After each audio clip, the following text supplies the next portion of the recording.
Hello everyone, আসসালামু আলাইকুম। সবাই কেমন আছে? আলহামদুলিল্লাহ ভালো আছি।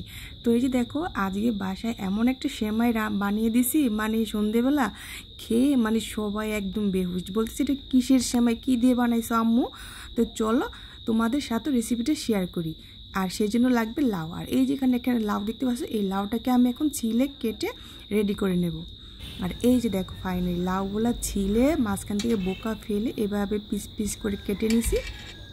তো অনেকে হয়তো দেখে বুঝতে পেরে গেছো যে আমি যে কিসের সেমাই রান্না করব। অনেকে এই সেমাইটা রান্না করতে পারে জানি, কিন্তু আমাদের বাসায় সবারই খুব পছন্দের এই সেমাইটা। এই লাউ দিয়ে আজকে আমি সেমাইটা বানাবো, সেই জন্য এরকম একটা ফালা লাগবে। আর এই যে পিস পিস করা লাউয়ের টুকরোগুলো এভাবে ফালার মধ্যে ঘষে ঘষে এই যে দেখো চিকন চিকন করে সেমাইয়ের মতো বের হচ্ছে। আর এটা কিন্তু এরকম ছোট ছিদ্র দিয়ে করতে হবে, উপরের দিক দিয়ে করলে একদম বড় বড় বের হবে।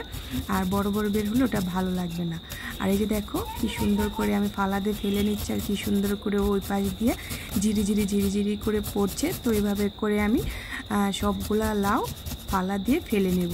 তো এই সেমাইটা কিন্তু অনেক আগের থেকে মানে করা হতো, বানানো হতো।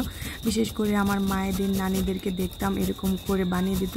তো আগেকার সময় তো আর দেখা যায় বাজারে কেনা সেমাইগুলো সেরকমভাবে ছিল না। তো বাসায় যেরকম সেমাই রান্না করতো, হাতের যেমন মোটা সেমাই হয়, এইভাবে এই যে লাউ দিয়ে সেমাই, তো সেটাই আমি আজকে ট্রাই করতেছি। আমি প্রত্যেক বছর একবার করে ট্রাই করি। তার এই যে দেখো সেমাইয়ের মতো বের হয়ে গেছে, এখন সবগুলো আমি করে নেব। আর এই যে দেখো ফাইনালি আমার সবগুলো করা হয়ে গেছে। এখন চুলায় একটা প্যান বসাই দিছি। তো এটাকে আমি পানি দিয়ে হালকা ভাপিয়ে নেব, যাতে লাউয়ের যে একটা ফ্লেভার থাকে সেটা যেন না আসে। সেই জন্য যেখানে পানি দিয়ে এই যে হালকা ভাপ দিয়ে নেব, মানে পুরোপুরি সিদ্ধ করতে হবে, হালকা একটু ভাপ দিয়ে এই যে দেখো পানিটা এখন সেঁকে নেব। তো এই যে পানিটা, আর এই তো পানি সেঁকে চুলায় প্যানটা বসিয়ে দিলাম। এখন এর মধ্যে আমি ঘি দিয়ে দিচ্ছি। তো এটা হচ্ছে একদম হাতে বানানো ফ্রেশ ঘি। তো এখানে ঘি দিয়ে তার মধ্যে একটু যে গোটা মশলা, একটু তেজপাতা, একটু দারচিনি, বাকলা দিয়ে দিলাম। এটা ঘিয়ের মধ্যে ভেজে নিলাম।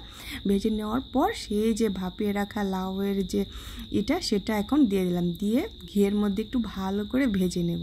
তো চলো ভালো করে 5 মিনিটের মধ্যে এটাকে যে দেখো ভেজে নিলাম। ভেজে নেওয়ার পর তারপর আস্তে আস্তে এটার মধ্যে সব কিছু আমি অ্যাড করব। তো প্রথমে আমি এখানে এই যে দেখো গুড় দিয়ে দিচ্ছি। তোমরা চাইলে এর মধ্যে চিনি দিয়েও করতে পারো, কিন্তু আমার কাছে না চিনির চাইতে গুড় দিয়ে করলে কিন্তু বেশি মজা হয়, আর কালারটাও খুব সুন্দর আসে। তো এই যে দেখো গুড়টা দিয়ে ভালো করে নেড়ে চেড়ে মিশিয়ে নিতে আসি। তো এই যে যতক্ষণ না গুড়টা মানে গলে না যায়। তো এই যে দেখো আমি আবার একটু গুতিয়ে গুতিয়ে গলানোর চেষ্টা করতেছি। তো এখানে কিছু নারকেল কুচি দিয়ে দিলাম। তো যারা পছন্দ করো নারকেল কুচি তারা অবশ্যই দিবা, আর যারা পছন্দ করো না তাদের না দিলেও হবে। তো সবগুলো এখন ভালো করে আমি একদম কষিয়ে নেব। এই যে পানিটা আসছে, এই পানিটা যে একদম শুকিয়ে নেব। আর একদম এই যে দেখো পানিটা কিন্তু শুকিয়ে গেছে একদম। তো তোমরা চাইলে এইভাবে করে অর্ধেকটা ডিপ ফ্রিজে সংরক্ষণ করে রেখে দিতে পারো, আর বাকি অর্ধেকটা মানে রান্না করতে পারো। তো আমি আজকে পুরোটাই রান্না করবো, আমি কিছু রাখবো না। তো মাঝে মাঝে আমি আবার কিছুটা সংরক্ষণ করে রাখি, যখন ইচ্ছা তখন ফ্রিজ থেকে বের করে বাস দুধ দিয়ে জাল করে নিলে কিন্তু খাওয়া যায়। তো এই যে দেখো এখন আমি এখানে দুধ দিয়ে দিচ্ছি। তো আমি দুধটা আগে থেকে জাল করে ঘন করে রাখছিলাম। তো এখানে প্রথমে 2 কাপ দুধ দিয়েছি, পরে মনে হচ্ছিলো না দুধ কম হয়ে যাবে, আরও 1 কাপ এখানে দুধ দিয়ে দিলাম। তো এই যে দেখো একদম ঘন দুধ, দেখতেই বোঝা যাচ্ছে। তো চলো এখন সব কিছু সুন্দর করে ভালো করে জাল করে নেব। আর এই সেমাইটা আর একটু ঘন হওয়ার জন্য আমি এখানে একটু চালের গুঁড়া ব্যবহার করব। তো এই যে আমি চালের গুঁড়াটা আগে থেকে একটু হালকা ভেজে রাখছিলাম। তো এই যে যতটুকু দরকার ততটুকু আমি এখানে দিয়ে দিচ্ছি, সবটুকু আমার লাগেনি। তো দিয়ে এই যে দেখো এখন ভালো করে আরও কিছুক্ষণ রান্না করব, তাহলে একদম সেমাইটা ঘন থকথকে হয়ে যাবে। আর দেখতে পারতেছো চালের গুঁড়াটা দেওয়ার পর কতটাই ঘন হয়ে গেছে, দেখতে পারছো। আর সেমাই রান্নাটাও কিন্তু প্রায় আমার হয়ে আসতেছে। তো চলো নামানোর আগে আরও কিছু দিয়ে নেই। তো এখানে আমি কিছু বাদাম আর কিশমিশ, বাদামটা গুঁড়ো করে নিছি আর কিশমিশটা দিয়ে দিলাম। তো দিয়ে এই যে নেড়ে চেড়ে মিশে এখন চুলা থেকে নামিয়ে নেব।